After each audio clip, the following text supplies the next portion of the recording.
pas sudah sampai di base camp di Ranupani, ada salah satu teman saya tuh nanya, kowe ndek ini kenapa toh? Biasanya futsal yo kuat, bal-balan 90 menit juga kuat. Jadi ngene, Bro. Aku ki yo pas ning Cemoro kandang kuwi kan turu to aku, sing turu kan aku tok. Aku ki turu tak kira ki wis suwi lho, wis pirang-pirang jam ngono. Lah kok aku ki ngipi. Aku disusoni karo wong wedok.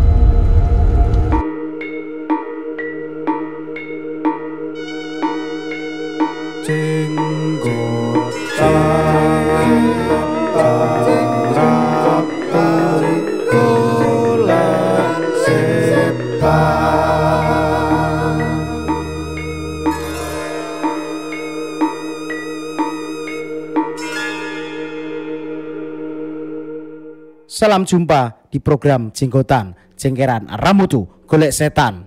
Dunia bukan tempat bagi manusia, tapi juga bagi mereka yang tidak kasat mata. Ada partner baru, ya kan? Seorang vokalis dari grup Orkes Melayu Ledre, bukan bintang tamu, tapi memang bagian daripada tim produksi Jenggotan sebagai kameramen ya. Ya betul. Oke, ada Ton aka Yon di sini. Kalau boleh tahu kenapa tiba-tiba Anda di sini? Saya di sini karena tidak ada talent. Oh iya. Oh yang nggak ada talent ya. Mamat sakit, infeksi kelenjar getah bening, ya. Terus Pak Produser HIV katanya. Ya itu, jadi kita doakan bareng-bareng ya, semoga berdua cepat sembuh ya. Oke, amin amin ya rabbal alamin. Makanya sekarang digantikan sementara oleh Ton aka Yon. Sudah siap melakukan siaran pada episode kali ini? Siap gak siap? Harus siap dong. Wah, kayak guru sekolah ya, kumpul dong. Karena kita tiap Jumat itu harus bertanggung jawab untuk membagikan cerita-cerita kepada penonton dan pendengar di Jenggotan. Gokil. Gitu. Gokil. Ini harus di quotes ini, nanti di quotes ya, tolong.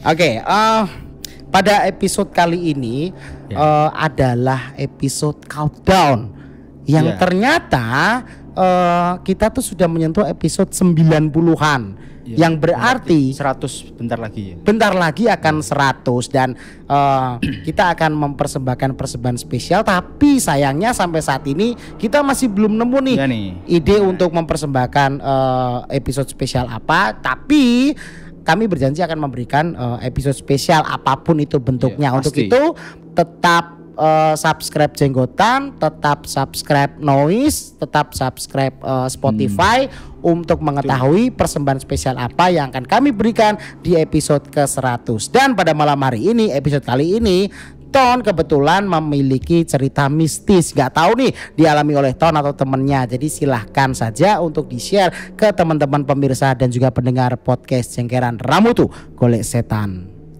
Oke teman-teman, jadi kali ini saya akan bercerita pengalaman saya mendaki gunung. Nah, kebetulan saya ini hobi, suka untuk mendaki gunung. Dan ini cerita waktu saya 2019 lulus SMA mau masuk kuliah. Termasuk baru berarti ya. Oke. Jadi ceritanya itu ketika kita selesai habis ujian masuk PTN UTBK. Nah, itu UTBK ya istilahnya dulu UTBK Mas Yan. Nah, saya sama teman-teman itu ada 1, 2, 3, 4, 5 orang. Ada 5 orang dalam satu kelompok. Satu kelompok itu berencana mendaki ke Gunung Semeru. Oh, Gunung Semeru, Jawa Timur ya. Topnya Jawa Timur, gunung tertinggi di Jawa. Oh gitu, oke Semeru 5 cm betul? Betul, 5 cm. Mau recreate filmnya. Oh iya. Nah, singkat cerita, waktu itu kita berangkat dari kota Malang itu pagi, sekitar jam 8 pagi. Kemudian perjalanan menuju ke base camp di Ranupani itu jam 10. Jadi perjalanan sekitar 2 jam dari kota Malang. Oh, baru tahu aku dari Kota Malang ke Ranupani itu 2 jam ya. Kurang lebih. Saya kira cuma 17 menit doang ternyata. Enggak ya. Enggak. Soalnya enggak, soalnya di film 5 cm tuh 17 menit itu dari. Oh, itu durasinya film, Oh, iya, bukan sorry. durasi perjalanan dari kota A menuju ke tempat yang lain. Oh iya iya, gitu. saya kira secepat itu gitu loh. Soalnya kalau berbicara soal mendaki, ada pemimpin yang mendakinya tuh cepat sekali. Siapa beliau? Dari wali kota sampai presiden. Wow. Itu cepat loh. Inisial J. Bukan ya, bukan. John F Kennedy. Ya, Ya betul dong, ya kan. Beliau ini bukan sembarang beliau. Nyapunya itu harus begitu bro, ya kan. Kultur jabatan memang begitu, suka bikin kaget, jadi ada maklum lah ya. Lanjutkan. Jadi sekitar jam 10-an itu kita registrasi dan sebelumnya itu kita sudah booking online dulu. Sorry, booking online apa ini? Nah, kalau di kawasan pendakian di Bromo Tengger Semeru itu kita harus diwajibkan booking online untuk membatasi kota-kota yang membludak gitu biasanya. Oh, jadi pendakian gunung sekarang sistem registrasinya online ya? Ya, beberapa gunung sudah diterapkan dengan registrasi online, tapi masih ada yang langsung datang daftar mendaki itu masih juga banyak. Oh, jadi mendaftar online juga ada, tapi mendaftar secara konvensional, cara Ya, lama juga masih ada masih ya. ada. Itu untuk membatasi agar kuota-kuota dari pendaki Semeru tidak membeludak Ya. gitu ya. Lanjut, registrasi dan lain macam sebagainya itu sudah selesai. Kemudian jam 11 kita start trekking pendakian. Itu jam 11 kurang lebih ya, jam segituan. Dan sudah melewati beberapa pos, dari pos pertama, kedua, ketiga dan selanjutnya sampai ke batas camp di Ranukumbolo Danau. Oh iya iya. Ranukumbolo itu sekitar setengah 7 atau jam 7 lah. Jadi waktunya itu cukup lumayan panjang karena juga kita lagi santai dan kebetulan tidak juga terburu-buru. Akhirnya ngecamp semalam di situ di Ranukumbolo itu tidak terjadi apa-apa. Oh gitu. Oh iya iya iya iya. Tidak terjadi apa-apa. Itu Oke. masih happy kita karena juga jalurnya itu dari pos 1 sampai ke Ranukumbolo itu masih bisa dibilang jalurnya banyak bonusnya kalau kata orang-orang pendaki. Oh jadi iya. banyak landainya. Banyak landainya, jadi masih Iya, nyantai gitulah masih ya nyantai. dari Ranupane ke Ranukumbolo. Iya. Makanya pada saat menginap bermalam kan? Ya, bermalam. Tidak terjadi Tidak apa-apa. terjadi apa-apa. Kita having fun. Ya, karena Anda di Ranukumbolo kan. Ranukumbolo. Coba Anda di Bromo, kebakar Anda. Bukan vendornya saya, bukan. Oh iya iya Bukan saya iya, vendornya. iya, oke. Jelas kalau yang kebakaran tuh vendornya bukan akar ya. Bukan. Kita sangat mengantisipasi hal-hal seperti itu. Oh Apalagi iya, jelas. saya sebagai pecinta lingkungan ya janganlah membakar-bakar seperti itu. Untuk itu teman-teman yang pengen prewedding datang aja ke Akar Pictures. Iya. Ini des. Nah Ini. gitu. Iya. Tampilkan akar biar promo nggak apa-apa dong. Oke, lanjutkan dari setelah bermalam di Ranukumbolo. Nah, keesokan harinya sekitar pukul 9 kami sudah berkemas, sudah masak, sarapan dan lain macam sebagainya untuk melanjutkan trekking ke batas camp di sebelum kita melakukan summit ke puncak, yaitu ke Kalimati. Kalimati. Ya, di Kalimati. Keluarganya udah tahu belum kalau Kalimati? Nah, itu yang bunuh bapak saya itu kalau. Oh, yes. Oh itu keras ya Keras Anda itu. ya. Oke, siap. Sampai di Kalimati nih. Sampai di belum. Oh, belum Nah, belum perjalanan nih. Memang tujuan kita kan ke Kalimati. Oke. Nah, cerita horornya itu ada di tengah perjalanan tersebut. Aduh. Gitu. Jadi setelah Ranukumbolo itu kan ada tanjakan cinta. Oke, Ya. tanjakan. Namanya memang tanjakan cinta. Oh, iya, saya kira jokes Anda sudah kayak Udin gitu, Bukan, produser. karena memang namanya Cinta namanya. tanjakan cinta, dan itu mitosnya kalau kita suka sama orang Hah? dan melewati itu bareng-bareng itu akan langgeng. Oh gitu ya. Iya. Kalau menanjaki atau menaiki tanjakan cinta Iya. sama orang yang kita sukai atau sama gebetan, Iya, insya Allah akan langgeng. akan langgeng. Ya itulah musyrik teman-teman ya. Lanjut. Nah, setelah tanjakan cinta itu kita akan dihadapkan oleh padang savana, ada namanya itu Oro-Oro Ombo. Oro-Oro Ombo. Oro-Oro Ombo itu sekitar setelah berjalan 30 menit dari Oro-Oro Ombo itu ada pos satu lagi, itu namanya Cemoro Kandang. Nah, dari Cemoro Kandang menuju ke Kalimati itu trek yang menurut saya paling berat. Oke. Di jalur Kenapa Cemoro Kandang. Ya soalnya itu waktu itu pas lagi musim kemarau, panas, berdebu dan banyak tanjakan yang terjal. Oke. Pas sekitar kita sudah trekking selama 1 jam. Nah itu sekitar berarti dari jam 9 hampir jam 12-an lah kira-kiranya itu kita istirahat sejenak untuk ya sebatang 2 batang sambil ngemil, sambil ngisi tenaga kita kembali untuk melanjutkan trekking. Nah itu ada salah satu teman saya itu yang istirahatnya itu tidur. Oke. Nah untuk info saja, kebanyakan teman-teman pendaki itu pasti menghindari istirahat yang namanya duduk ataupun apalagi rebahan.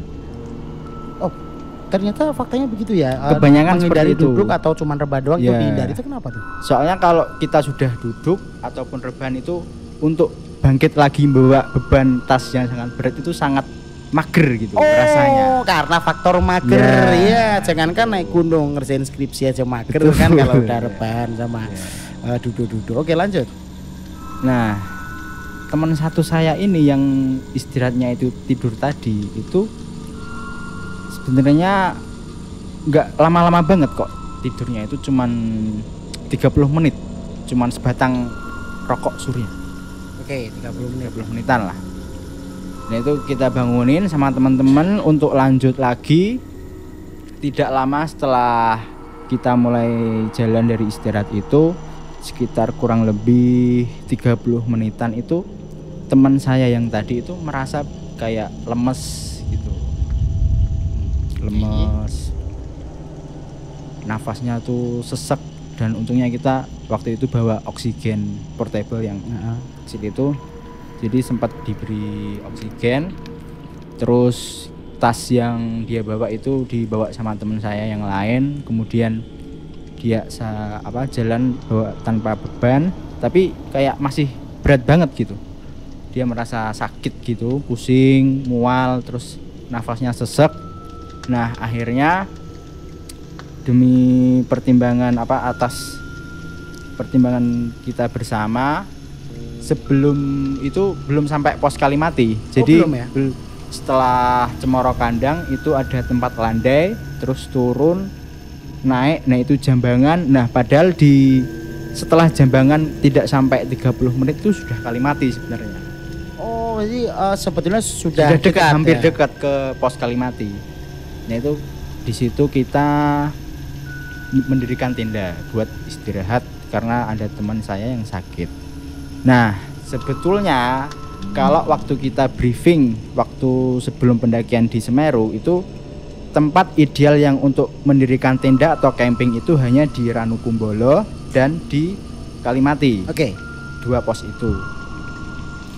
Entah itu alasan karena memang di Ranukumbolo ada sumber airnya, ataupun di Kalimati itu kan juga ada sumber maninya, ada sumber air yang dekat dari Kalimati itu, dan ataupun alasan yang lain kita nggak tahu. Nah tapi menurut cerita-cerita orang-orang di daerah antara pos Cemoro Kandang sampai di Kalimati itu memang terkenal dengan cerita mistisnya. Gitu. Ya. Nah, jam demi jam kita lalu dengan kondisi teman saya yang makin lama itu sangat memprihatinkan. Kondisinya karena semakin memprihatinkan. Karena mukanya sudah pucat, menggigil dan sampai pucat. pucat. Jadi waktu di malam hari sekitaran itu padahal masih pukul jam 8 malaman. Jadi ya meskipun jam 8 malam itu kalau namanya di atas gunung kan hawanya sudah dingin. Oh iya benar. Hawanya sudah dingin. Nah, itu ada 2 orang teman saya yang masih fit, yang masih segar itu berinisiatif untuk mengambil air di sumber mani. Jadi mengambil air. Nah, itu perjalanan bolak-balik itu sekitar 2 jaman. Nah, jadi saya itu jauh berarti ya? Iya, jadi bolak-balik berangkat, baliknya 1 jam lagi. Jadi waktu di camp itu, di tenda itu saya bertiga, cuman bertiga, saya 2 orang yang dan 1 teman saya yang sakit. Waktu itu saya masih enak-enak bikin kopi, bikin mie instan, makan-makan sambil rokok-rokok itu sama 2 orang teman saya itu di luar tenda, di serambi tenda itu. Nah, waktu sekitar pukul 9-an, yang arti itu teman saya itu masih belum balik untuk ambil air. Ya. Tiba-tiba teman saya yang sakit itu menggigil, kayak adem banget, kene tulung, adem banget. Oh, sampai minta tolong ya? Keloni aku det, keloni aku ton. Jadi panik itu sampai minta untuk dipeluk ya. Jadi kayak ini sudah gejala hipotermia, ini takutnya kenapa-napa gitu ya. Akhirnya langsung lah bergegas menuju ke tenda teman saya yang sakit itu. Kemudian kita peluk dan kita tenangin, kita suruh minum susu yang anget-anget dan lain-lain. Kita suruh lepas pakaiannya, ganti yang baru, kita selimutin pakai aluminium foil. Nah, itu sekitar 10 menitan udah agak mendingan, mereda, menggigil. Oh, mereda. Tapi masih kayak, tapi nggak berisik gitu. Ya. Cuman nggak berisik aja. Nah, itu di situ dia nggak bilang apa-apa kalau ini alasanmu sakit itu kenapa, apa emang kayak sakit doang, apa hal yang lain itu mengganggu. Gitu. Kawan Anda yang sakit tuh kalau boleh tahu punya pengalaman mendaki nggak? Sebelumnya pernah, tapi belum begitu sering. Cuman tapi at least ada jam terbang ada lah jam ya. Terbang, ya. Kok bisa tiba-tiba menggigil gitu? Nah, aneh juga ya. Nggak tahu. Nah, ketika teman saya balik 2 orang yang ngambil air itu balik, kita diskusi lagi nih. Ini gimana? Mau lanjut ke Kalimati apa kita besok mau langsung turun? Oh iya. Akhirnya kita sepakat untuk besoknya langsung turun. Oh, akhirnya mengambil kebijaksanaan bahwa ini ada teman kita yang sakit, kita mendingan besok turun aja. Iya, turun langsung ke Ranupani, nggak mampir lagi ke Ranugumolo. Jadi sehari langsung turun ke Ranupani. Nah, biasanya kan kalau orang mendaki terus dia mengalami hal-hal mistis ataupun apa itu, mereka suka memendam cerita itu, nggak mau diceritain pas waktu di jalur. Karena takut mengganggu psikologi dari teman-teman ya, kepikiran. Nah, akhirnya pas sudah sampai di base camp di Ranupani, ada salah satu teman saya itu nanya, "Kowe ndek ini kenapa toh? Biasanya futsal yo kuat, bal-balan 90 menit juga kuat." Kayak gitu. Aslinya kayak gini. Nah, jadi ngene, Bro. Aku ki yo pas ning Cemoro Kandang kuwi kan turu to, aku sing turu kan aku tok. Aku ki turu tak kira ki wis suwi ngono, wis pirang-pirang jam ngono. Lah kok aku ki ngipi. Aku disusoni karo wong wedok.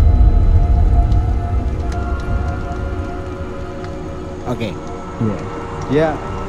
Dia bercerita seperti itu. Jadi kayak dia nenen. Dinenenin sama sosok perempuan. Ibunya? Enggak tahu. Kayak dia perempuannya tidak mengenali sosok perempuan itu. Enggak, tapi pakainya pakai pakaian Jawa Kemben gitu. Oke. Pakai lurik-lurik. Jadi apakah itu penyebabnya kan juga belum tahu. Ya nggak make sense sih kalau penyebabnya itu ya. Ya mungkin entah itu menjadi salah satu faktor dia sakit ataupun apa. Tapi yang jelas dia bercerita saat istirahat di Cemoro Kandang itu dia mimpi dinenenin sama sosok wanita itu. Setelah itu dia kayak badannya langsung drop, nggak kuat. Terus malamnya kayak mau gejala hipotermia, kedinginan, menggigil, mengerang-erang, kesakitan. Tapi pas waktu balik dari camp itu di sebelum Jambangan ke Ranupani ini dia sudah sehat lagi, fit. Sudah fit lagi ya? Paginya itu sudah fit secara tiba-tiba. Bahkan dia yang barisan paling depan gitu, pengen nyampe cepet-cepet balik ke Ranupani. Oh berarti dia fitnya tuh bukan tepat di Ranupani tapi bukan, pas perjalanan ke Ranupani mau pulang paginya. Oke. Seperti itu ceritanya. Aneh banget sih. Tapi waktu itu setelah nyampe di Ranupani kan teman Anda sehat lagi. Sehat. Ya kan? Enggak memutuskan untuk naik lagi lah gitu. Selama beberapa tahun dari 2019. Oh jadi selama beberapa tahun tuh enggak saat itu juga? Enggak.